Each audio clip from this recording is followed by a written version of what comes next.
We acknowledge the traditional custodians of the land on which we gather, the Turrbal people of Yuggera land, as well as the Woiwurrung people of the Wurundjeri land. We recognise their continued connection to the land and waters of this beautiful place and acknowledge that they never ceded sovereignty. We respect all Turrbal and Woiwurrung elders and ancestors and any First Nations people here today. I can't take it anymore! Good afternoon, good evening, good day, and good morning, Blurtstars, wherever you are around the world. You are listening to the new Blurt. You absolutely are listening to the new Blurt. Good evening or afternoon, morning, etc., etc. I am the Kegsta, and tonight I'm coming to you from Wurundjeri country of the Kulin Nation of the Wurundjeri people. Sovereignty was never ceded, always has been, and always will be Aboriginal land. If this is your first time listening to the new Blurt, well, welcome to you. Tonight you've got a cracker. We are talking about the total solar eclipse, and Wencee, being a bit of a nerd head when it comes to astronomy, is going to be going down that road quite strongly. So we should get some good information on that. Also, we've got Blurt Around the World. The government is protecting something. Believe it or not, the government's actually doing something good. So we'll have a look at that. And the new crookie has hit town. Is it any good? What is the crookie? This is the question. And there's recruits that are wanted for counting penguins in Antarctica. Is it a job for Wencee? This is the question.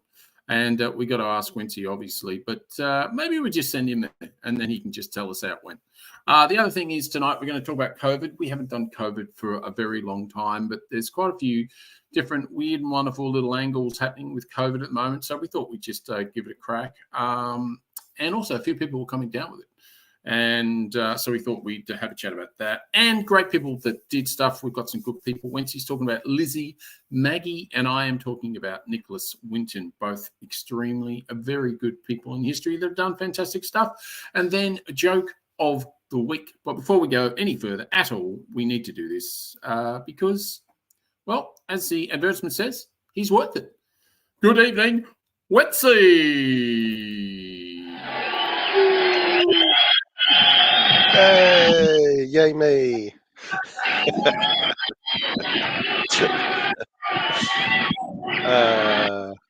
I am surprised to be so chipper at the moment, considering I've been up since 3 in the morning and it's 8 p.m. Yes. So you've been nerding out, haven't you? I have. Remind me, what time is it there? 8:04 p.m., which I believe is the same time where you are. And it's 8:04 here. Yes, finally, we're on the same time zone, same decade. We are indeed. But before we go any further, I would like to acknowledge that I'm coming from the lack of sleep. I'd like to begin by acknowledging the traditional owners of the land on which we meet today, the Yuggera and Turrbal people, and pay my respects to the elders past, present, and emerging. Yes, beautifully done. So there was a totally eclipse of the total solar eclipse today. Yeah, and it was. There was quite a few different angles to take from it. I know you've got a bit of show and tell and a bit of stuff to tell us about. So, over to you. Very interested. Over to me. Alrighty. So I was blissfully in my sleep this morning, 10 to 4, when something knocked upstairs and made a loud bang and woke me up. And so hence I couldn't go back to sleep. I looked. You've got big spiders up there. Don't even talk about spiders. Kim found a big one about, I think, this big this morning it's in just the bedroom. A huntsman, yeah? Just a huntsman. Yeah, I think it's just a huntsman, but still, it's disgusting. Yeah, they're big. They're big. Yeah, a bit too creepy. When it's big enough to take you for a walk, no, they can just be outside, thanks. Did you put it outside? Yes, Kim did capture it. It was on, the curtains. You know how they can hide in the curtains. Oh yes. She found it a bit of a struggle to capture it and get the cardboard underneath the container, but she managed it and then put it out. So good on her. That's magnificent work. Yeah, I topped my hat to you, Kim. That is magnificent work. I would be a little bit remiss to do a huntsman. I can do stuff that's a bit smaller than a huntsman, but Yeah. too much bigger. I'm a bit of a scaredy cat on that one. I'm getting better. I am a total scaredy cat, as I'm sure I've mentioned many times on this show. And You have. yeah, I think have this indeed. year the live to die ratio has been about 50-50 for spiders, because sometimes they're just in awkward spots that you just can't capture. So Kim just goes psst and goodbye. Oh, Yeah. okay. All righty. Okay. Well, enough of that. But More of this. yes, exactly. So anyway, I got woken up at about 4, and I looked at the time, realized, oh, may as well stay up for this little event called the a total solar eclipse, which spanned from Mexico all the way through America, Southern America to northeast, and then parts of Canada towards the end of the eclipse. Do you know, the one thing I did want to say, Wencee, is that we were first on this. We were all over this. The new Blurt was absolutely. I mean, you brought it to the table. You told us all about it. You told us all about the belt. You told us all about where it's going to go. And then 2 weeks ago. no sooner had you put it out into the ether that everyone's talking about it. They weren't talking about it 2 weeks ago, but I know. So I know. See, listen to us, and you'll hear great news before everyone else does, and exactly right. very We're informative. all over it. We're all over it. Yeah. So laying in bed, turned on my phone, got onto the official NASA live stream that they were doing at whatever time they started. So I started watching it and made it just in time to start seeing this one. So this is Mazatlan. Is that Mexico? In Mexico, yeah. So it started on the Pacific side of Mexico and then started crossing northeast across. And that's there the moon going over the sun. Is that correct? Correct. So for those at home, this is the situation where the moon perfectly covers the sun during the daytime, and so we get nighttime, but during the daytime because it all gets covered up. Not safe to look at the sun at any point until the moon has completely covered it. So at this point, you can whip off your eclipse glasses, which are totally safe to wear. And then you get this, I don't know if you can see it just on the left-hand side around the 9-10 o'clock position. There's a little bead popping up. That's called a diamond ring as it pops out because yes, it makes sense. Looks like a diamond ring sort of shining. Yeah, exactly. Yeah, makes sense. So oh wow. Yeah, so it's quite pretty.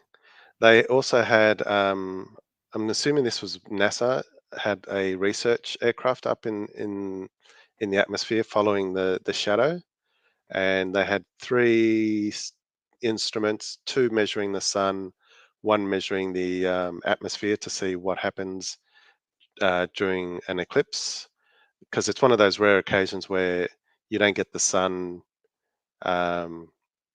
There's just certain conditions that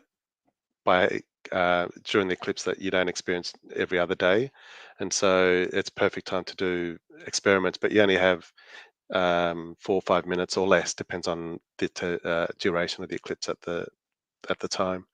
So so by going in a plane, you extend that period because you're following the eclipse, and the eclipse shadow travels at about 1900 miles per hour. So what does that work out to? That's about 2800 kilometers per hour. That's how fast it's speeding across the surface. So that's the total eclipse in Mexico. This one is still in Mexico. This is the diamond ring on the other side. So as it's leaving, so the moon is now left. So now, it's going to the west now. Yeah, correct. Okay. This is still in Mexico. So after the eclipse, for those listening, it's just a little sliver of an orange or yellow moon seen through a filter. So it's very, very small. And as you if you're in the one spot, that crescent will get bigger and bigger until you get the full sun again. So this is all from the NASA coverage, all these photos. So thanks NASA. Thanks, so this NASA. photo, yep, my tax dollars have gone to that. No. This is a photo of the eclipse, total eclipse in Dallas. So they estimated around about 35 million residents were in the path of totality, because America's a lot more populated than a country like Australia. So you got to see it. A lot more people got to see it. So this is through Dallas. Next slide. Indianapolis as Oh, well. wow. Went through there. It literally went over the Indianapolis motorway raceway where they play. Oh, Where they race the Indy 500. I've been around that. Oh, have you? Yeah, in a Lucky bus. you. In a bus. Traveling at Yeah. 200 k's an hour, or was it just a little bus? Well, what they did is they put you in the bus. Yeah. But then they put you like a live commentary of the actual Indy 500 racing. Oh, right. So as soon as you take off in the bus, the race starts, and you can hear all the commentary inside the bus. It's quite a surreal experience, actually. Yeah, I can imagine. Oh, that would be fun. Yeah, that was, and the most fun about Indianapolis, apart from that, was getting out of it. But sorry, people from Indianapolis, but yeah, but you that's heard the it truth. first. So find another place to live. Fair enough. Some people say that about Queenslanders. Oh, that's true. Next, I live here, so I can't say that anymore. No, you can't. Next, so this is in Illinois. So they filled a whole stadium. I think there were about 40 or 50,000 people in this stadium. And so counties, cities all across America. Obviously, this date was known years, decades in advance, because you can predict the eclipses. As you said 2 weeks ago. Yep. Exactly. So they planned this whole event at the stadium. So 50,000 people got to see it from this stadium. This photo here is from Facebook, from someone who took the photos in Mexico.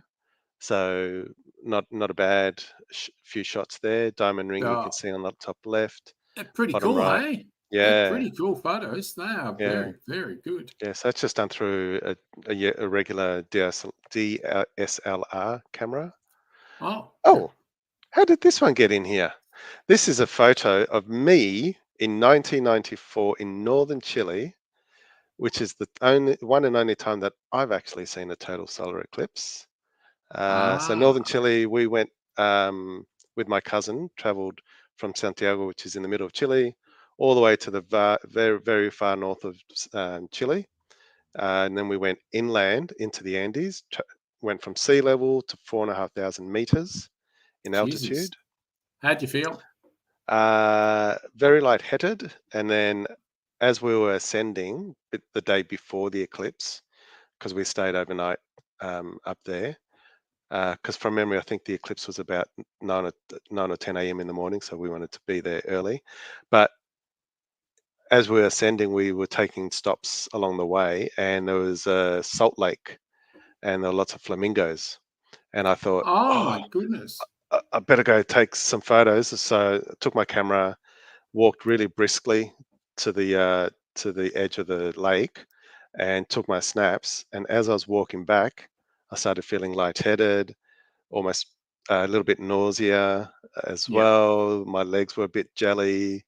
And long story short, the tour guide said, you're suffering from altitude sickness because you exerted yourself a bit too much, but I have a cure. Here are some coca leaves. Chew on that for the next 5 or 10 minutes, and you'll feel right as rain. And sure enough, I was chewing those leaves, and started feeling really good. Yeah, it's crazy, those coca leaves. Yeah, I've had altitude sickness a couple of times, so I know exactly what it feels like. Yeah. So for those listening, the shot that I was showing there was me in my tender years, 1994, early 20s. So that's exactly 30 years ago. Is that right? Yeah, pretty much. November this year would be 30 years ago. Wow. So so a long time ago. So it was tender young little boy there. So me standing in front of a lake, a little water lake, and some mountains. Those mountains don't look very tall, but where I'm standing, we're probably about 3,500 meters already. So that mountain in the background is probably about 4,000 meters in altitude. Yeah. No, I'm getting it. Um, I'm hearing you. I'm hearing So you. next photo is a photo I took of that eclipse. So that was before the eclipse, so as the sun was getting covered up by the moon. Oh, and very cool. then and then that was my best photo of the eclipse. So that big white expanse that you see around, that's called the corona. Now, what's important about total solar eclipses is you don't normally see the corona because the brightness of the sun is too much Yeah. from Earth. Yeah. But during the total eclipse, this is your rare opportunity to study that corona. And the corona can be millions of degrees in Celsius in temperature, and the surface of the sun is only, in inverted commas, about 10 or 20,000 degrees. So yeah, they get to study the corona, that you get to see prominences where you get your flares leaping from the surface. So some of the earlier photos that I showed you, for example, this one on the screen, see those little purple, pink Yeah. Yep. on the edges? Yep. Yeah, they're solar flares. So they're literally jets of gas leaving the surface on one side of the sun, going up, I don't know, maybe 3 or 4 times the Earth's diameter in height, and then coming back down the other side. Holy crap. Yeah. So if the Earth was up there, like right next to it, and not as far away as we are, Mm-hmm. what would the ratio be between? Where I think you can fit 110 Earths in diameter across the sun. So In we're diameter? tiny in diameter. So if you just Wow. get Earth's globe and just put Yeah. it across the middle of the sun, yeah, you'll fit 110 across. Pretty impressive, isn't it? Yeah, it is pretty impressive. The sun's just ridiculous. How big's the moon compared to the Earth? A quarter, I think, of the Earth. And this is one of the rare. This is the beauty about eclipses, is that you do get to see eclipses in other solar system places like Jupiter, Mars, etc. But Earth is the only place where the moon and the sun, on these rare occasions, perfectly cover each other up for those few minutes. So it's not like it's supermassive or anything like that. Yeah, so yeah, it's pretty rare. Well, And I've got one more thing to show you. Yeah, absolutely. Yep. It's pretty fascinating stuff. Yep. Yeah, so this one is just a small grab of the live stream, and this is just before totality in Ohio. But what I liked about this one was the excitement from the presenters, the crowd. So I'm just going to press play. Absolutely. So, Just before you do that, what does totality actually mean? Does that mean when it's totally covered? 100% yeah, so covered? once you hit the diamond ring, once that very Right. first diamond ring hits, Yeah. and as soon as it totality. disappears, that's a totality. Right. Okay. Yeah. Got it. Otherwise, anything before and after is just a partial eclipse. Got it. Yeah. Got it. So as we're seeing in the screen now, that's a partial. So you've got sliver. So let's listen. I would, but not getting any sound. You can see it's getting darker. Yes, but no sound, Wencee. Oh, sorry. I thought you could hear the sound. No, can't hear any sound. All right. No sound. Please hold.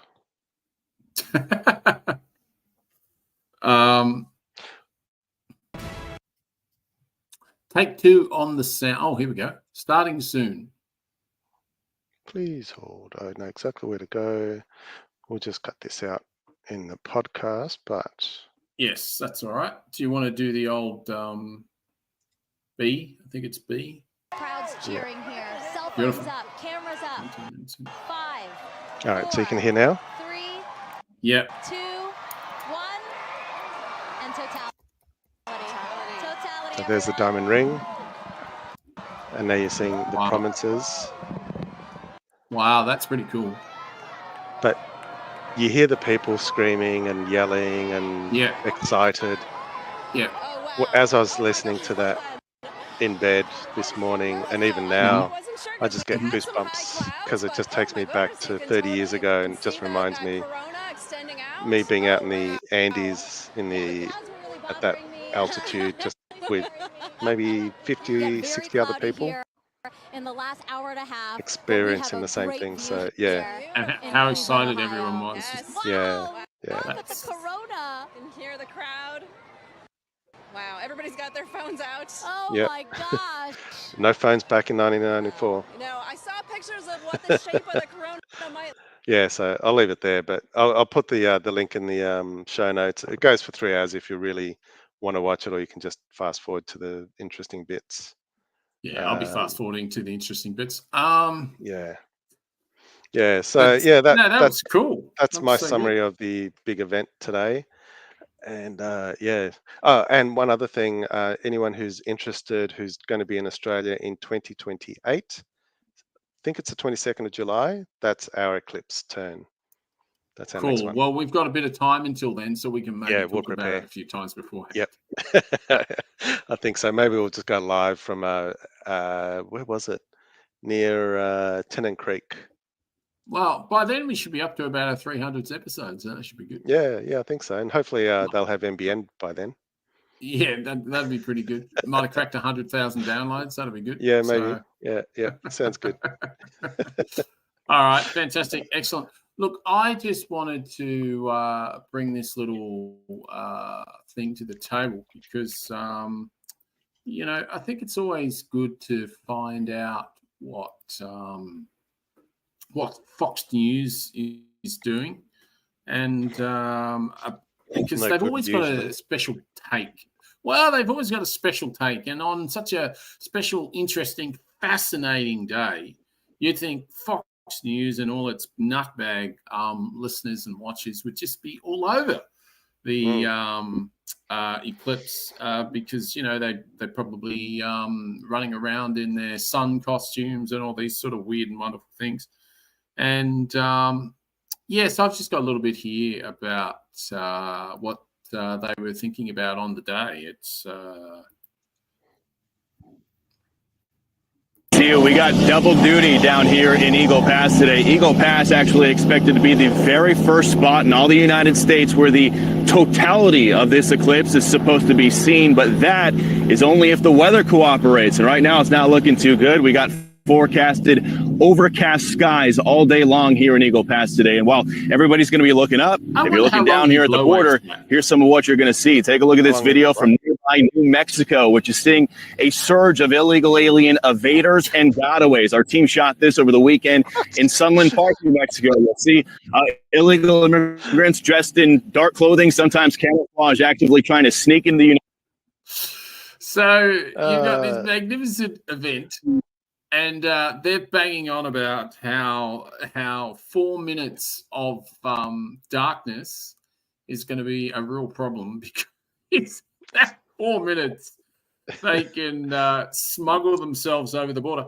Have they never heard of night?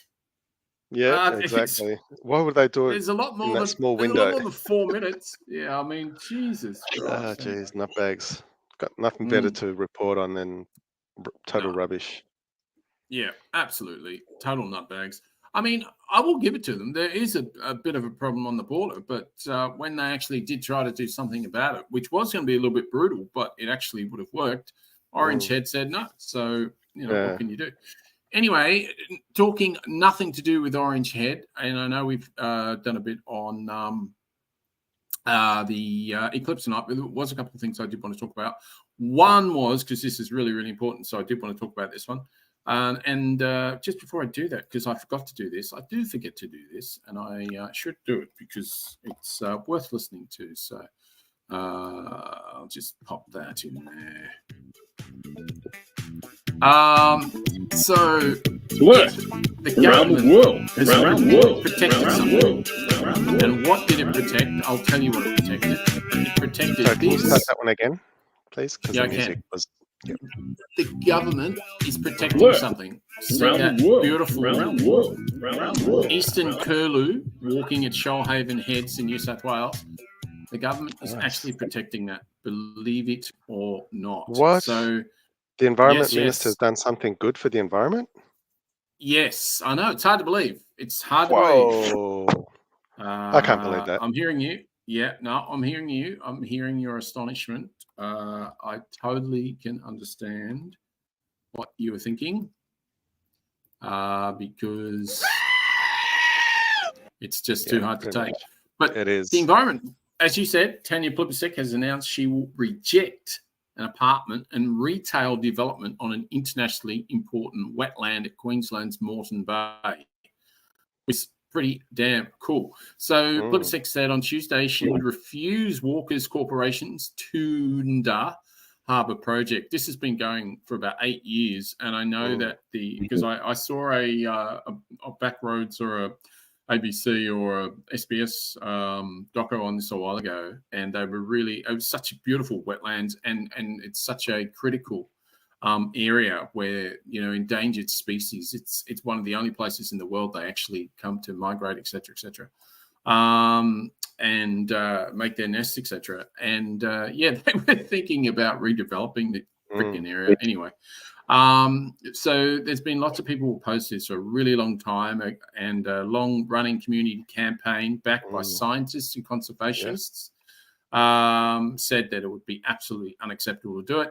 And she's come out and said wetlands are rare, unique, important, and prevent the extinction of animals like the eastern curlew and the loggerhead turtle. They are really getting rarer as well. The proposed decision, if finalised, would bring to an end of an almost decade-long battle for environmental groups and residents who fought to protect the wetland. The site is, as I just said, habitat for migratory birds, including the critically endangered eastern curlew, which uses the wetland to recuperate and feed after its annual migration from the northern hemisphere. So that's a beautiful bird. It's an absolute beautiful bird. So I'll just show it again. It's just such it's really so lovely. pretty, those ones. Yeah, they are. They are indeed. We have other curlews here in Brisbane, and I remember when we used to live in our apartment, there were heaps of curlews there, and they're very protective of their young, because I remember going out one day walking our dog at the time, and yeah, it was definitely spring, and the curlew was so threatened that I assume it was a she just extended her wings to make herself look, I don't know, 5-6 times bigger than what she actually was, and then just started walking towards me and the dog to scare us off. It was like, oh, okay, we better cross the road and walk somewhere else. So we just left them alone. So it definitely wasn't an eastern curlew, but it was another species. But yeah, definitely curlew. Yeah, no, I mean, yes, you say they're very, very protective. So they definitely can be. So that's a really, really good thing. The new crookie has hit town. The crookie is the croissant mixed with a cookie. Oh, God. I do. Really? Yes, I do have a picture. I'm with you. I'm totally with you. I feel exactly the same. Cookie and a croissant. That's not even the same ingredients. Yeah, no, it's not. And I did people that have tried it, and it is a cookie inside a croissant. It really is. But, you know, for me, just give me a croissant any day. I mean, or a cookie. Okay. I mean, a really nice cookie. I'm very happy to have one. But so it's literally a cookie inside a croissant. Pretty much. That's why they call it a crookie. Right. But for me, the jury is in, and the verdict is bow. So, bit like the cruffin. More crap. Seriously, I can't. Yeah, that was a fad a few years ago. The cruffin, croissant, and a muffin mixed together. Yeah, nice. No, I don't even like muffins. I don't. Well, I don't like muffins as they call them muffins, which is just really a cake, a round cake. Yeah. And I don't really like those much at all. But anyway, now the big one though, the Pierre de Resistance in Blurt Around the World is recruits wanted for counting penguins in Antarctica. Ooh. And I wondered if you were up for the job, Wencee. I think I'd be keen on that. I thought you might be, actually. I thought you might be. I can count past 10. 1, 2, well, I'll show you. 3, 4. I'll show you where you'll be living. This is where you'll be living. You think you're cold Okay. now? Where would I put my garden? My Yes, basil it's a and Well, that's a very, very good question. So a unique job opportunity has opened up for adventure enthusiasts. The UK Antarctic Heritage Trust is looking to hire 5 people at the world's most southern post office to sort mail and count the number of penguins in the area. It'll be a 5-month stint at Port Lockroy as per a February 26th post on Trust Twitter and other social media handles. Port Lockroy is located on Goudier Island, and it's visited by up to 18,000 cruise ship visitors every year, making it one of the most visited sites in Antarctica. From counting penguins to sorting mail, the world's most southernmost post office working at Port Lockroy in Antarctica's job is like no other, the Trust said in its job post.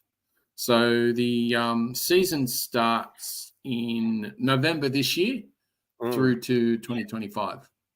Wow. So, yeah. No, absolutely. I bet you've, so if there are... sorry, go for it. I assume you have to be a UK national? It's a great question. I'm not sure. I do not know. I think you're probably right. You probably do, I think. So if there are any Blurtstars listening and they are a UK national and they feel like going to Antarctica for 5 years, well, listen, we'll have the links in the show notes. So join up and Is see that if 5 you years get or 5 months? Sorry, 5 months. They're looking Right. Okay. got carried away there. Yeah, I thought England was doing the convicts again. I was thinking, shit, are they sending them down south again?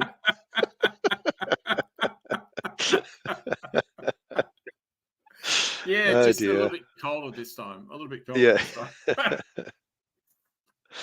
Yeah, nice. I like it. With that, I think we'll do this. When you give blood, you're more than just a blood donor. You're the lifeblood of Australia. Search Give Blood and book your donation with Australian Red Cross Lifeblood today. Give life. Give blood. The Australia Institute produces high-quality research that has real-world impact, whether it's revealing the $10.3 billion in fossil fuel subsidies provided by federal and state governments last year, or our long-standing research advocating for a federal anti-corruption commission with real teeth. We change minds. To donate, head on over to australiainstitute.org.au.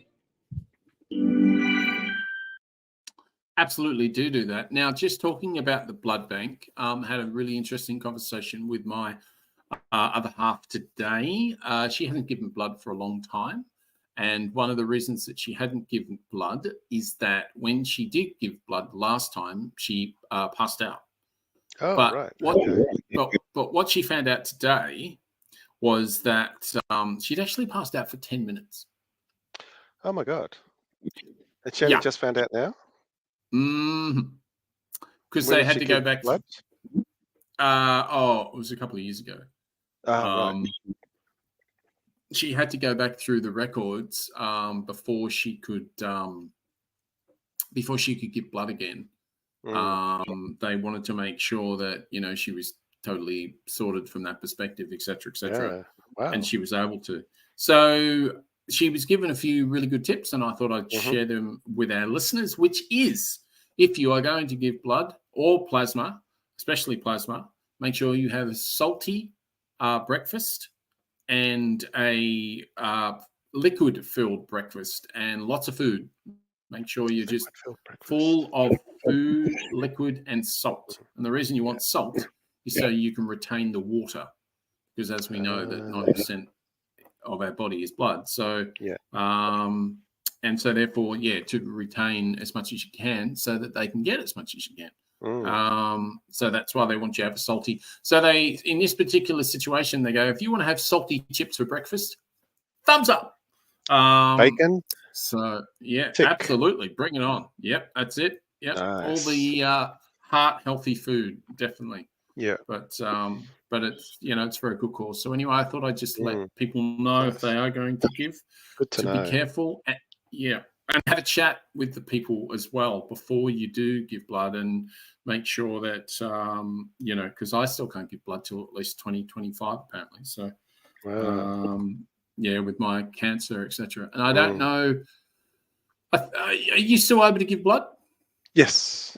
Oh no. Right. Okay. Blood no. Plasma yes. Right. Yes, but that's not because of the cancer, is it? No. Blood is because I was born in Chile and I might have Chagas disease. Yes. Yes. Yeah, that stupid thing. Yeah. But plasma, I haven't gone since last year, and my reluctance at the moment is because one, life is busy, but plasma is double the time to donate compared to blood. So it takes a while. I've got to find 90 minutes at some point in the day. Oh wow, that much time. Yeah. Wow. Yeah, they say between 60 to 90 minutes. I'm sure if you asked your boss and you just said, look, I've got to give blood and this is how long. I mean, you're doing something for the community, surely. Yeah. I would still got to time it, because my only place I can go to really is the one in the city. So I've got to time it when I'm in the city. I can do it maybe straight after work or leave early, do it, the plasma, and then go home. So just a matter of time. Just got to time it. Fair enough. Talking about time it.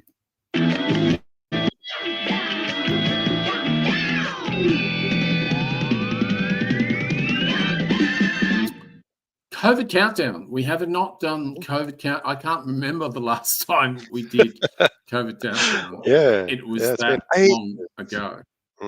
It has been ages, but it's come on my radar recently because I've been hearing about the flu epidemic they think we are having or going to have this year. Apparently, I think 11 people have already died from flu in Queensland, I think. Yeah, something like that just this year.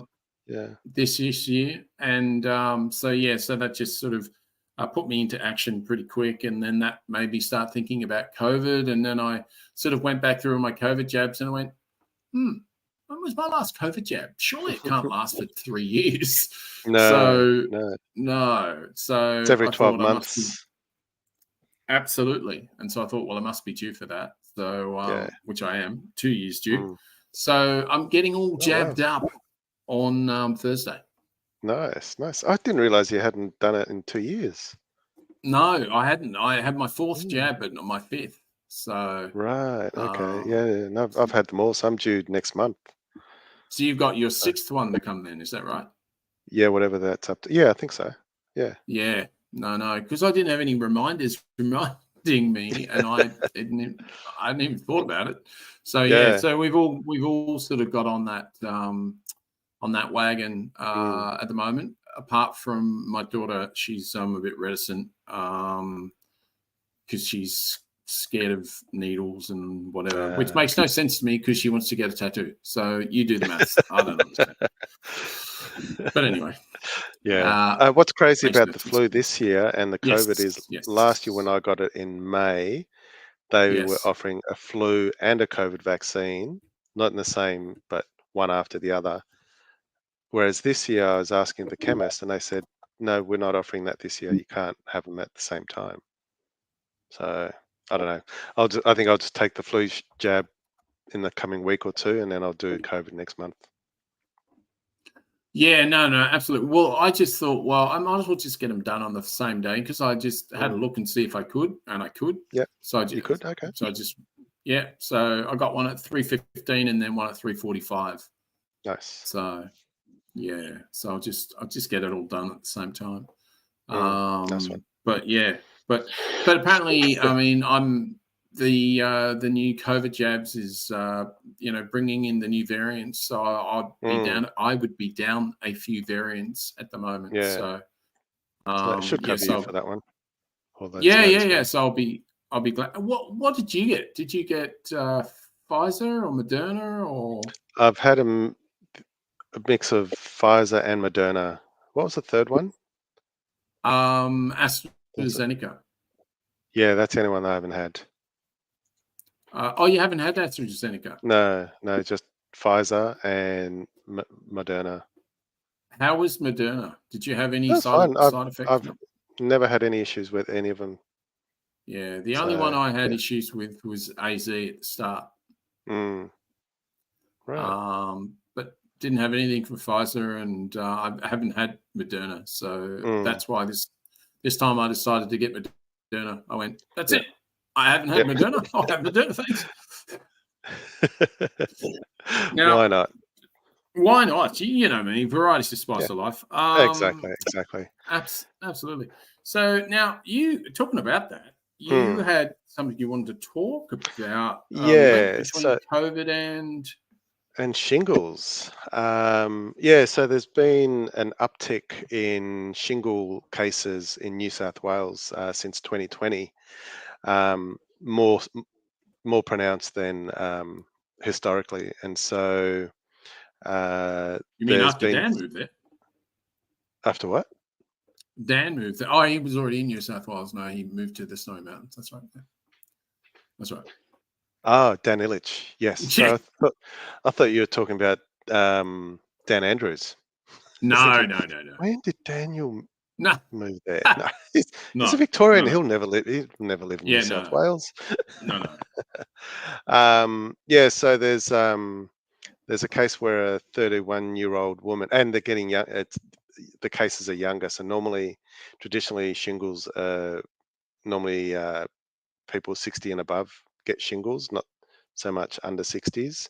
But in New South Wales, since COVID, the younger people are getting it. And this 31-year-old woman in New South Wales developed shingles on her scalp and face in December 2022. And the GP said, it's probably nothing, take an antibiotic, it's probably something else. And then he called her back a few days later and said, you know what, I've done some research, let's check you for shingles. And sure enough, got checked, and she had confirmed shingles. Is shingles like an adult version of chickenpox? Is that right? Yeah, so it's the same virus as chickenpox, and often follows chickenpox as well. So obviously, when you've had COVID, as this girl did, your immunity is low, and so there's the correlation potentially that because your immunity was low during COVID, you may have gotten chickenpox before or after, and then you're more susceptible to shingles. So there's been a paper published by Oxford University Press in 2022 that reported something similar, but there's not enough research to correlate the two things being one causing the other. And so there's talk that maybe we should be investing more time and research to see if the increase is as a result of COVID. But I think a lot of the symptoms that people are getting with COVID will continue to develop over the years, and research will be lacking for some things. Obviously, even long COVID, there's still debate whether long COVID is real or not, things like that. So lots of research. I find that interesting because it was a mate of mine that has been suffering from long COVID for a long time, and he's like fit as a fiddle, and he never had any issues at all until COVID time. And a lot of people in his area had COVID. Right. They weren't getting jabbed up enough, and a lot of them were doing the wrong things. And so unfortunately, he ended up getting it, and it's really affected his breathing, and it's really affected his lung capacity. And he was like, he still is in pretty good nick, and he's gym junkie sort of guy, and he used to run and blah, blah, blah. But it's really affected his life big time. So he would definitely say that he's got long COVID. Yeah. And I don't doubt people suffer from it. But I find it, and I think we mentioned this during the height of COVID over the years on this podcast, that it's funny how some people get COVID and feel nothing, have no symptoms, yet someone else, like you said, who's totally fit, gets COVID once, knocks them out for weeks. Yeah. Or days, and yeah, it's just, I don't know how you pick it. How do you study that? I don't know. It seems pot luck, doesn't it? It's it's a bit of a, yeah, it's pretty weird. It's pretty weird. But I mean, sucky for those who suffer from it, that's for sure. Absolutely. But nowadays you blame COVID for everything. And Kevin Song blames COVID after being caught with ice and $40,000 cash. What? Oh, doesn't COVID affect your memory? Is that why he's claiming it's COVID or blaming COVID? So, Sydney man Kevin Song in November pleaded guilty to a large-scale drug supply. He was caught in his mother's car transporting drugs and cash with another man in March 2023. He was caught with heaps of ice and heaps of coin. And the detectives from the State Crime Command Organisation Crime Squad said he had a heap of meth and he was seizing drugs, etc., and they had a hidden compartment was found containing more cash, etc. Anyway, in sentencing submissions, Mr. Lloyd added that Song had been struggling while on parole after spending 5 years in prison for a previous drug importation offence. It's clear from the material that my client was released from serving a long stretch from a Commonwealth offence. There was some work, but as you know, we were in the midst of COVID-19 and it was tough finding work. So as an ex-con, he had no other choice but to go out and do a drug deal worth $40,000. A whole heap of meth. Wow. So as an ex-con with the COVID pandemic struggling to survive, he turned to being this transporter for the reward. And I know you'll find this hard to believe. Crown prosecutor John Stanhope said Song had breached parole by offending his COVID-19 should not be blamed. I'm not downplaying the effects of COVID-19, but there's no evidence his activities were constrained by the pandemic. The court was told Song had lined up work with Friends construction firm, but it fell through. So he just had to do drugs. Just had to break the law. Just had to. There will be no reduction in penalty on the basis of COVID-19. The court heard, in addition to the drug importation offence, Song had drug possession convictions in 2013 and 2015. Yeah, good luck, dickhead. Song penned a letter to the judge, Robert Sutherland, in which he said he was remorseful. Mr. Stanhope said a similar remorse letter was penned for his 2017 offence and his 2013 offence. And Song claims should be treated with scepticism. Judge Sutherland will send Song on April 26th. So there you go. Wow. One day a judge might fall for it. Yeah. It just gets blamed for everything, Poor old COVID.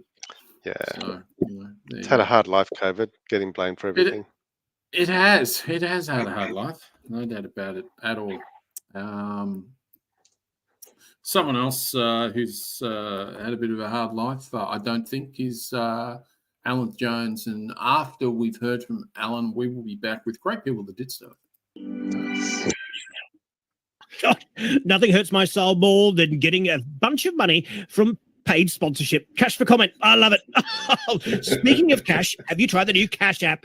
Send and receive money from anyone instantly with the Cash app. Oh, God. Say you want to get $10,000 from Valvoline just for mentioning the word Valvoline. Just give them your Cash app username and they can send it to you immediately. No questions asked. Download the Cash app today. Valvoline.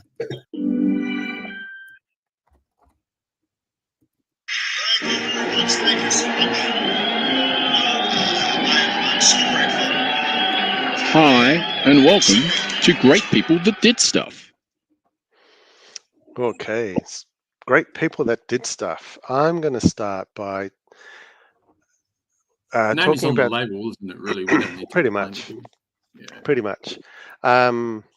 Elizabeth J. Magie Phillips, better known in her close circles as Lizzie Magie. Excuse me. She was an American game designer, writer, feminist, and a Georgist. And I had no idea what a Georgist was. Georgism or Georgist. They like Georges? Yeah, maybe. Maybe that's how it started. Refers to the economic perspective that instead of taxing income or other sources, the government should create a universal land tax based on the usefulness, size, and location of the land. So, based on that concept, Maggie, Invented sorry, Monopoly? Lizzie invented a game called the Landlord's Game. Nice. Okay. Beautiful. Keep going. And this is what it looks like. You've just alluded to it. What does that look like? Yeah, nothing that I've ever seen before. Look at that. Nothing No trespassing. Go to jail. Go to jail. Yeah. Collect That's your it. wages, $100. Yeah. Shelter. Shelter, But you can go to $10. shelter. Look at that. You pay $10 and you shelter. There's a poorhouse. Central Park was free. Utilities. I like this game, Wencee. This looks like a great game. It does, doesn't it? Yeah, it does. So she's invented this game and patented it in 1903, I think it was. And yes, it was.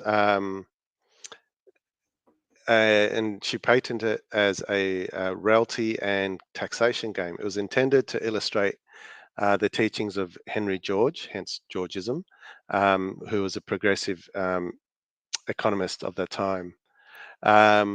It was for education as well, wasn't it? It was. Yeah. It was. And she had played this game and with friends and things like that. And one day there was a dinner party, and a gentleman by the name of Charles Darrow was playing this game, the Landlord's Game, and liked it so much that he asked for the game rules and things like that. And long story short, he ended up going to the Parker Brothers, pitched it to them, and hence, like you said, became the game Monopoly.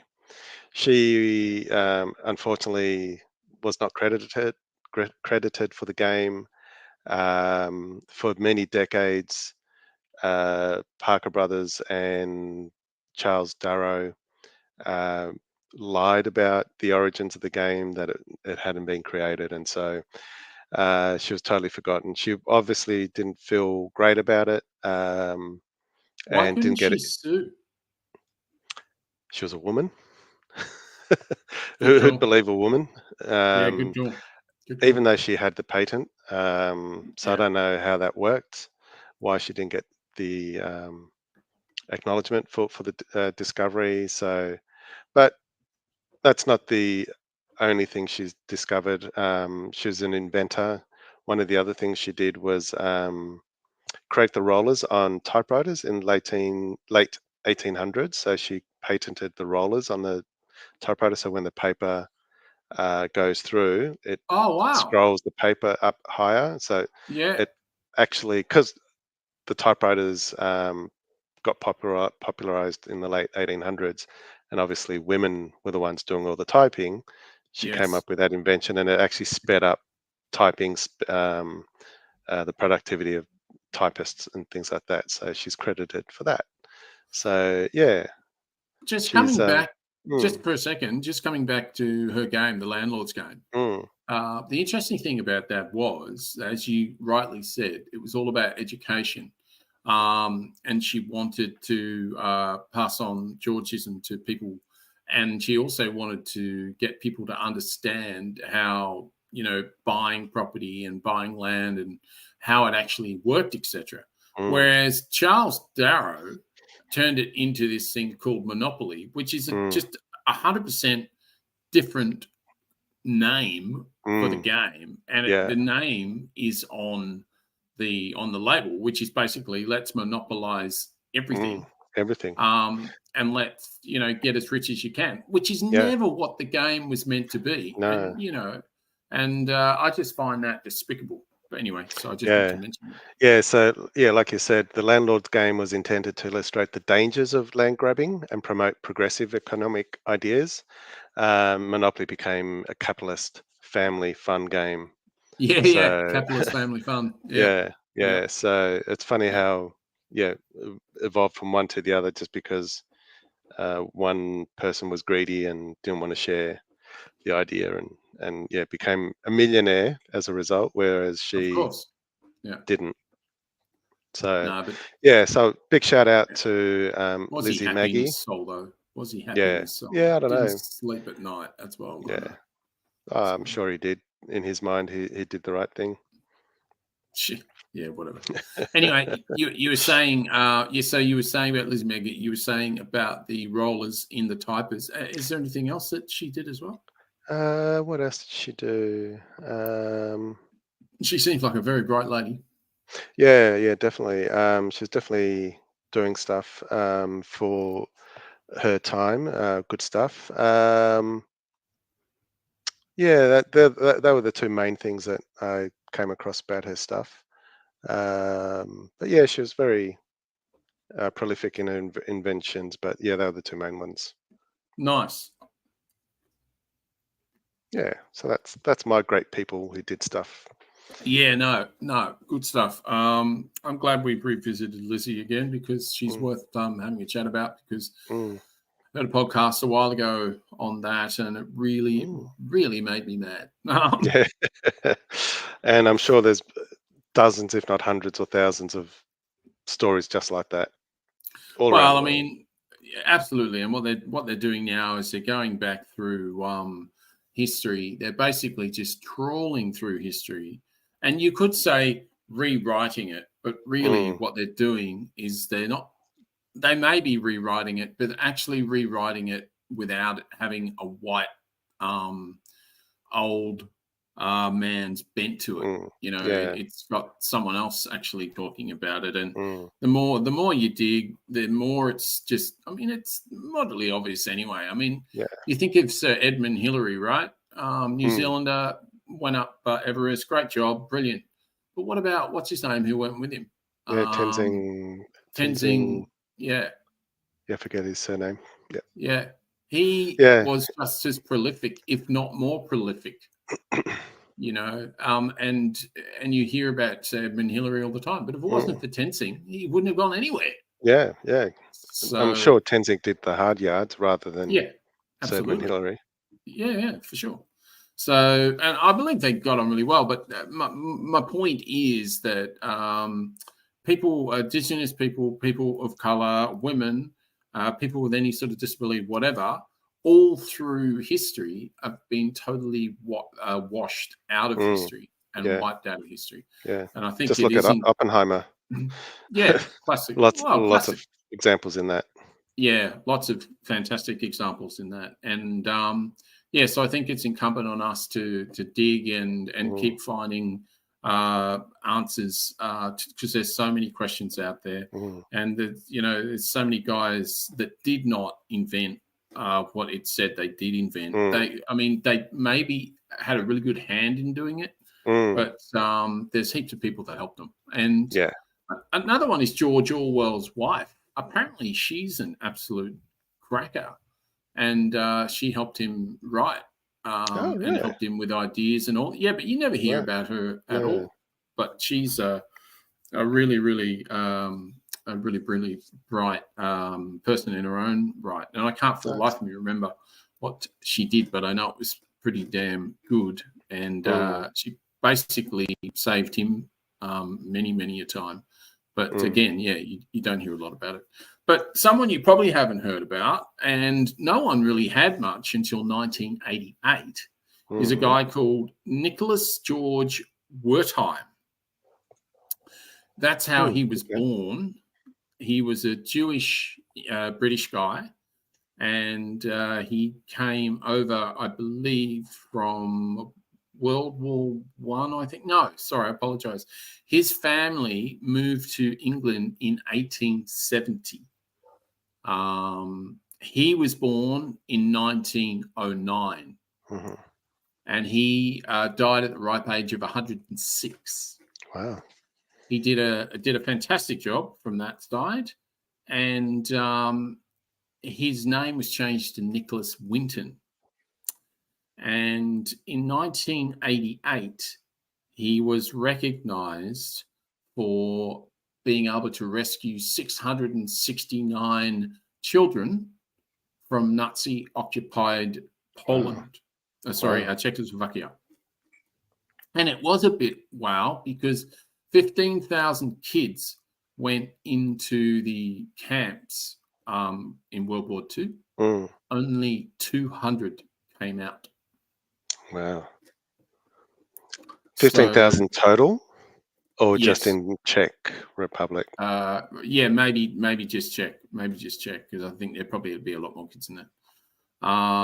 But 15,000 went into those camps, and only 200. So 669 is huge. And because of the fact that he saved 669 people, 6,000 people that are now related inside that 669 basically owe their life to him. To him, wow. Yeah, that's an interesting stat. You look at the effects of those survivors and any offspring that came after. Yeah, 6,000. That's a lot. It is. It's pretty amazing stuff. And as I say, he was best known for organising the Czech Kindertransport, which is the children's train, for 669 children destined for Nazi concentration camps. He was knighted in 2003 for services to humanity in saving Jewish children from Nazi-occupied Czechoslovakia, and awarded the Order of the White Lion by the Czech Republic in 2014. And it was only because a show called That's Life found out about what he had done. Right. We even know about this guy, because that's how humble, that's how incredibly humble this guy is. Wow, amazing. And it is absolutely amazing. Now, more amazing still is that he was a stockbroker. And he was just a full-on humanitarian. And as soon as he got to in World War One, it was in 1938, I think it was. He knew what was happening. He could see what was happening. The war obviously didn't break out till I think 39, but he could see in 38 what was sort of happening, and he could see that kids were getting trapped in sort of ghetto situations in Czechoslovakia, etc. And Germany hadn't invaded Czechoslovakia yet at that time. So he thought, well, I've got enough time to get in here, and he got a whole bunch of people that were working in the committee at the time to help rescue these Jewish kids. And basically what he did was he was able to get 669 kids from Czech to London, and then he also obviously had to organise a foster home for every single one of those 669 kids. And obviously there's no internet, there's no computers, no anything. So all of this is done by pen and pencil. So you can imagine the amount of, and they had to have photographs, they had to have visas for every single kid. It was just, it was a mammoth task. But this guy, honestly to God, would never give up. So he was reunited with dozens of the children he had helped come to Britain, and was introduced to many of their children and grandchildren. The British press celebrated him and dubbed him the British Schindler. And as I said before, in 2003, he was knighted by the Queen, and as I said before, the Czech Republic as well. So, so pretty amazing guy. And I do actually have, because there is a film on this. Cool. Yes, there is a magnificent film. And Anthony Hopkins, who is just absolutely brilliant in everything, is brilliant in this. and he plays Nicholas Winton as an older guy, and you'll see that in the trailer in a second. But the film's called One Life, and it's out at the cinemas at the moment, but you also can rent it on Google TV. So okay. 2 minutes of a trailer here, so just sit back and, well, enjoy is a different sort of word to sort of use, but you know what I mean. Yeah. So an extraordinary story about a young man who many years ago visited Prague. What he found there were thousands of refugees at the mercy of Hitler's imminent invasion. Do you ever think about the children and what happened to them? Let me hear some stories. That's really not about me. We are working to evacuate these children by train to safety in Britain. Why are you doing this, Mr. Winton? Because I may be able to do something about it. I must. Go now.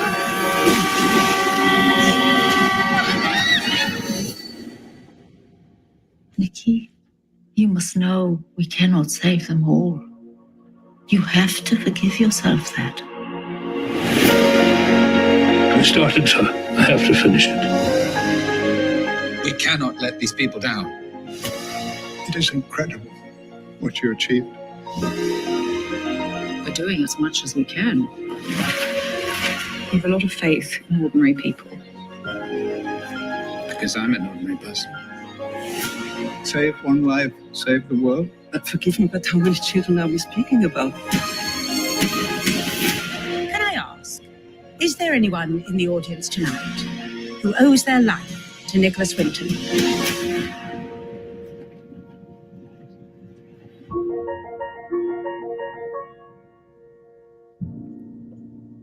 Wow. Yeah. Yeah. It is powerful. Wow. Moving.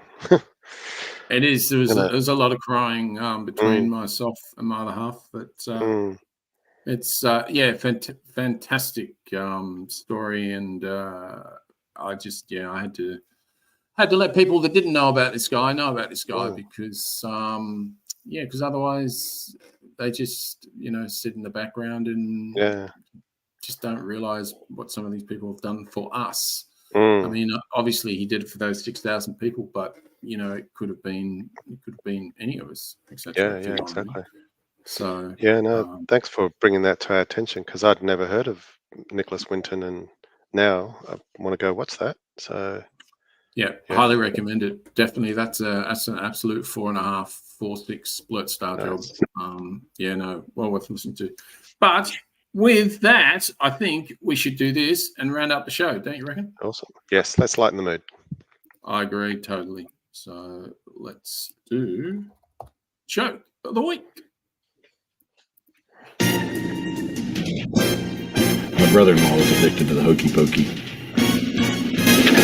It was a rough couple of years, but he turned himself around. Joke of the Week! So a blind man walks into a bar and a table and a door and a staircase. No, that's pretty terrible. That's Right. Where's the pow? Thank you. All right, I've got one that is relevant to today, a special day. Nice. I was told I could look at the eclipse through a colander. Let me start that again. I was told I could look at the eclipse through a colander. I tried it, but it strained my eyes. Very nice. Well, this is a little bit sciencey. A neutron walks into a bar and asks, "How much for a whiskey?" And the bartender says, "For you, no charge."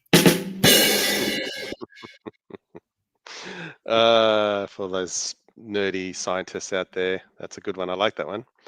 You might. Speaking of bars, a bacon rasher and an egg walk into a bar. The barman says, "We don't serve breakfast here."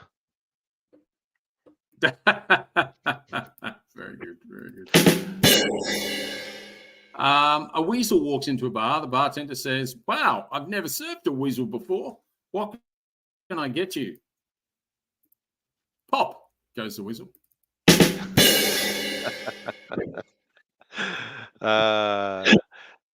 In a safety meeting at work, they asked me what steps I'd take in a fire. Apparently, really big and fast ones was the wrong answer. I knew that was coming. I can see it was going. Have you got another one? We'll get. I've got heaps. I could go all day. Oh, good. Give us another couple, and I'll get the outro on. Okay. Okay. What do you call a soup made entirely from ingredients extracted from the atmosphere?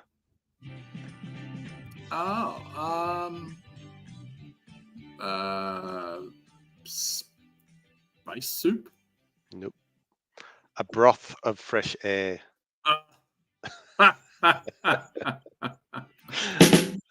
Okay, you got one more. Come on. Okay. I can't take my dog to the park anymore. The ducks keep biting him. I should have known this would have happened. He's purebred. Ah. Very good, very good, very good. Well, look, that is your lot tonight, people. I hope that you have enjoyed the potty as much as we've enjoyed bringing it to you. Hope you get out there and nerd out on a whole bunch of Wencee's good stuff there. He'll have all those links in the show notes. No doubt he'll probably have the pictures in the show notes as well. So you'll be able to see that. We'll obviously have all our links to everything we've spoken about in the show tonight. And until next week, thank you as always, Wencee. No I'll say good worries. night. Love your work. We'll see you next week. Bye.